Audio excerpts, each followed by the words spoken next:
Cette image a fait le tour du monde. Le polémiste Kémy Séba brûle un billet de 5 000 francs CFA lors d'un rassemblement à Dakar. Le symbole, pour lui, d'une relique coloniale qu'il faut détruire. 2 minutes pour comprendre la polémique sur le franc CFA. Depuis 1945 en Afrique, le franc CFA c'est la monnaie commune de 14 pays, ceux de l'Union économique et monétaire ouest-africaine et ceux de la Communauté économique et monétaire de l'Afrique centrale. Chaque jour, le franc CFA est utilisé par près de 200 millions de personnes, mais pour ses adversaires, c'est un héritage colonial qui doit être aboli. Le franc CFA n'est pas imprimé en Afrique, mais ici, dans la campagne française. Et ce n'est pas la seule critique des opposants au franc CFA. Pour eux, c'est un frein au développement. Dans le système CFA, c'est le Trésor français qui encadre strictement la gestion de la monnaie. Résultat, les pays africains ne sont pas totalement maîtres de leur politique monétaire, une perte de souveraineté qui pénaliserait les économies.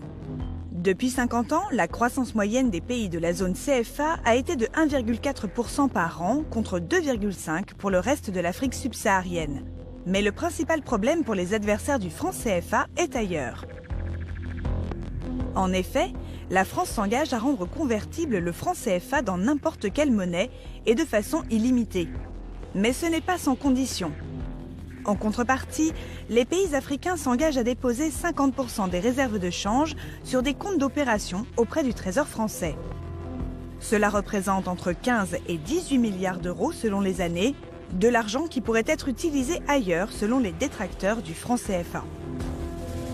D'un autre côté, la majorité des dirigeants de l'UEMOA et de la CEMAC estiment que les avantages du franc CFA l'emportent sur ses inconvénients. D'abord parce qu'il rassure les investisseurs étrangers.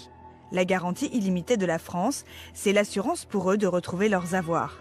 Mais surtout, le fait que le franc CFA soit une monnaie commune oblige chaque État membre à respecter des règles de bonne gestion. Résultat, dans la zone CFA, les prix sont stables. En 50 ans, l'inflation annuelle en Côte d'Ivoire a été de 6% contre 29% au Ghana. Alors, quel avenir pour le franc CFA ? Emmanuel Macron a confirmé la position traditionnelle de la France. Elle se pliera à la volonté des dirigeants africains.